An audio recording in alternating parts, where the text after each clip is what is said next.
સુરત પાંજરાપોળ આખાકોલ ગામની ગૌશાળામાં બીમાર વાછરડા, અશક્ત વાછરડા અને મા વગરના વાછરડાને દરરોજ કરુણા સેવક ગૌસેવા ચેરિટેબલ ટ્રસ્ટના ગૌસેવકો દૂધ પીવડાવવાની સેવા આપે છે.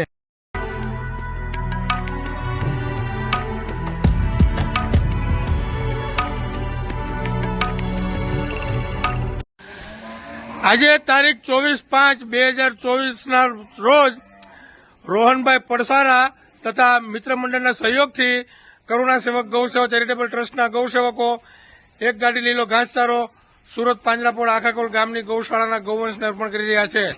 જય ગૌ માતા, જય ગોપાલ.